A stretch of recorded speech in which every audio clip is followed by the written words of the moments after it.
So the scene starts with Joe Goldberg back home in New York City. After all he's been through, Joe is now with Kate Lockwood, and they're both rich and famous. I gotta give it to Joe. This man has to be the luckiest simp in the world. Like, he can't keep getting away with everything he's doing. Candace Stone, Guinevere Beck, love Quinn, Delilah, Marienne, and now Kate. This man has the most elite roster I've ever seen by a protagonist, hands down. Like, just hear me out. Delilah? Yeah, not gonna lie.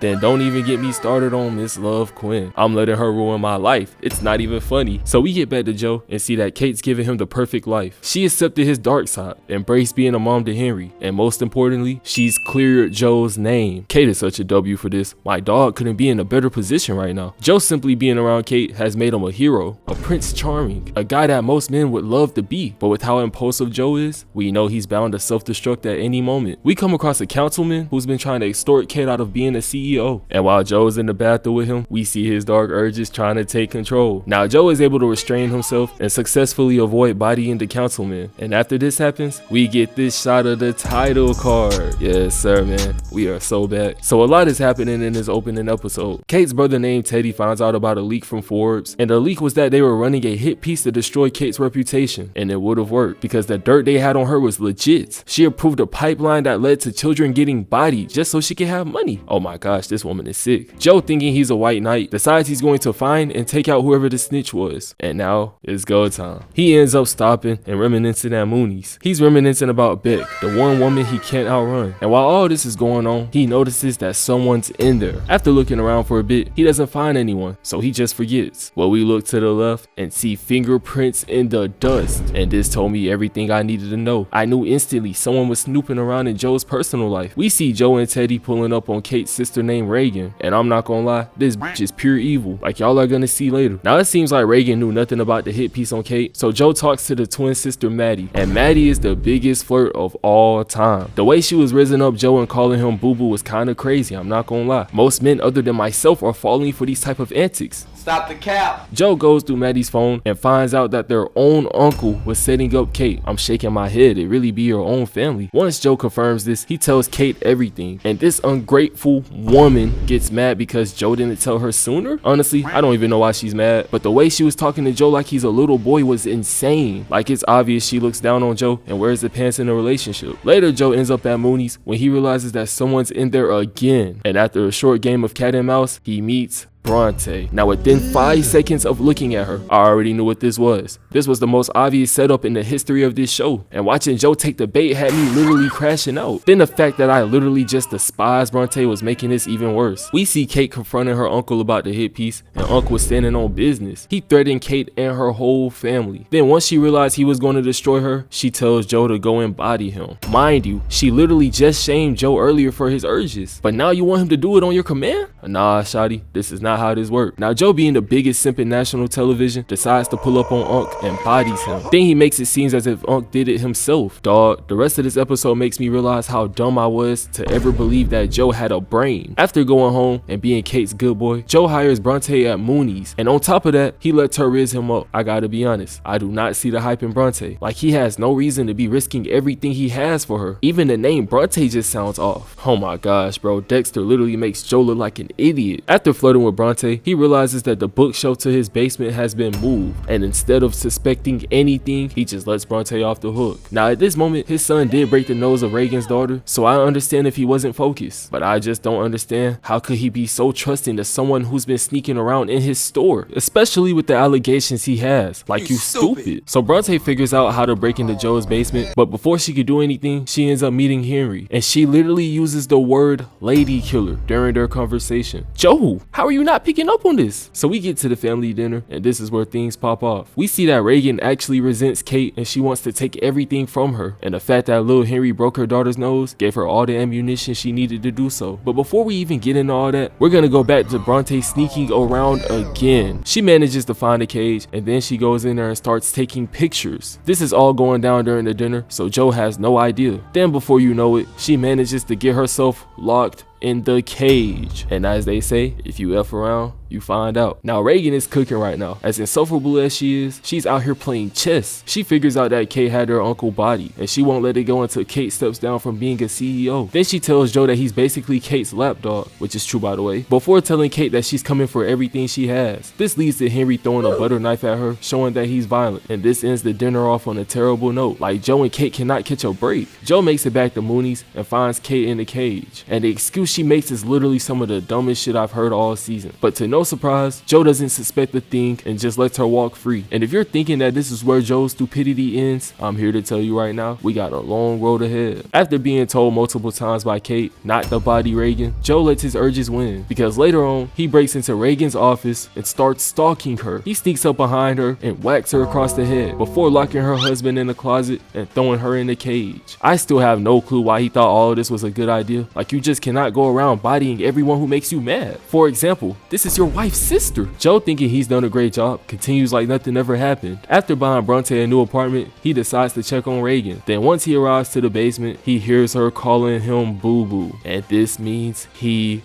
messed up. There's only one twin that calls him Boo Boo, meaning he kidnapped the wrong twin. Oh my god.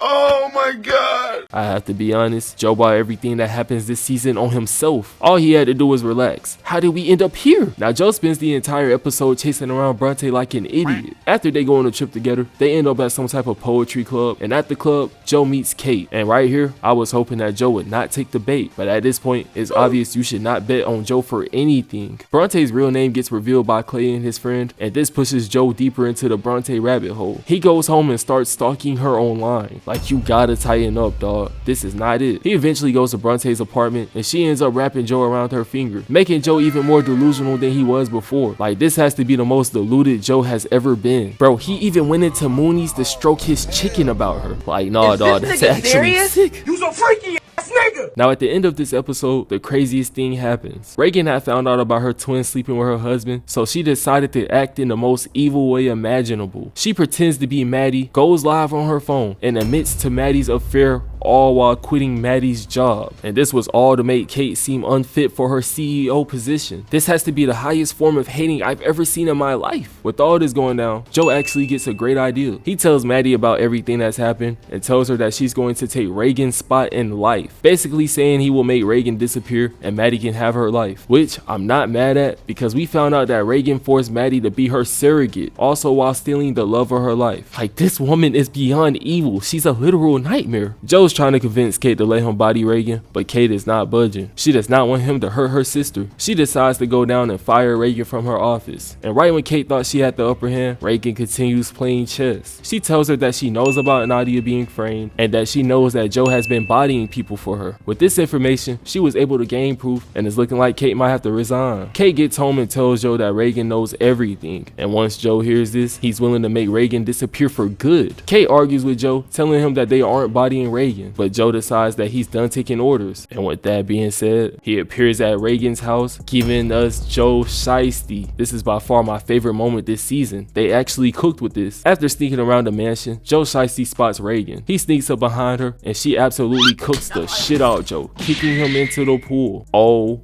nah, she moving like these? Call it off, man, call it off. She gets on the intercom and tells Joe that he's messing with the wrong one. And I'm not gonna lie, she might be right, because she sneaks up behind Joe, whacking him not once, but twice. The two struggle with the pool stick before Reagan kicks Joe. I'm so weak. This man Joe could be fighting an elderly lady and he would still get cooked. Every time we see him squabbling, he's getting whooped. He throws an 8-ball at her, and this really sets her off. Joe tries going for the takedown, but Reagan judo flips him, and then she starts whooping him. This man is getting a ground and pound from a snow bunny. Dexter would never. She takes off Joe's mask, and this concludes all of her suspicions. Joe, knowing his life is at stake, manages to pull off a reversal, but Shotty right here was trained by literal ninjas, because she gets Joe into the Hell's Gate submission straight from the Undertaker's bag. Joe manages to break loose, so she kicks him in the face, and then she bites him where his kids are at. At this point, I'm falling back and retreating if I'm Joe. This woman is obviously not to be messed with. Reagan runs out of her home with Joe Joe chasing her. And Joe finally finishes the job, whacking her in the head with a bowling pin. It's about damn time. Joe almost lost to a 125-pound snow bunny. Now after this, Joe brings Reagan to the cage so her sister could finish the job. Then he goes back to Mooney's to open it up with Bronte. While Joe and Bronte are running the store, Clay comes in looking for trouble. And this leads to Bronte being abused in public and Joe once again having to be Captain Save-A-Ho. He presses Clay and eventually kicks him out of the store. My dog always has to come to the rescue. Like, Joe, just let these women be. She doesn't even thank him for it. She just tells him that he's wrong and leaves. Congratulations, Bronte. You get the Gaslighter of the Year award. So after Maddie bodies her sister, she goes up to the meeting acting as Reagan. She resigns from her position, and this ultimately allows Kate to keep her CEO job. But now Kate is mad at Joe. She knows that Joe has something to do with this because he couldn't make it more obvious. But if you thought that Joe cared about Kate being mad at him, you've completely lost the plot. Because not even 10 minutes later, he was cheating on her with Bronte. This brother has no shame. He just loves hopping from one female to another. At this point, everything was going great for Joe. He saved Kate, bad Bronte, and his life's good. Well, that was until he got caught leaving Bronte's house by Kate, and she caught bro red-handed. This made Kate bitter and turned her against Joe. At this point, she was even willing to get him thrown into prison. See, Joe, you should have just settled down. Right when you thought things could get worse for Joe, Joe learns that Bronte left town and went ghost, and she really seems to be in danger. So this sends Joe spiraling. He stalks Clayton's Instagram and sends a fake email, but Bronte's disappearance is just one of his many issues. He gets home to Kate and she's pissed. She even leaves a knife in their bed. Like, is this how you get your sick kicks? Joe confronts Kate, but she tells him that she knows about the affair. Not to mention, she's been putting the pieces together from his past. This means that their relationship is cooked, but we all knew it was only a matter of time. Joe can't keep his eyes forward for anything. Kate divorces Joe, and bro instantly goes looking for Bronte. And I can't believe he actually ruined his marriage for Bronte. Like, I'm actually appalled. I never knew he was this stupid. After breaking into Clayton's house, talking to Bronte, and traveling cities, Joe was able to find Bronte's location. He breaks into the house looking for her, trying to make sure she's safe. And this woman literally tases the shit out of him. I knew instantly what was about to happen next. You can't tell me that she didn't know that this was Joe. Kate finds out about Reagan's death, putting Joe into deeper trouble, but this man doesn't have a care in the world. He's in here chasing after some mid. After sleeping with Bronte, Joe wakes up and hears Clayton abusing her. And when Joe goes down to check him, Clayton punches him in the face. This turns into a brawl as Joe ends up cracking Clayton's head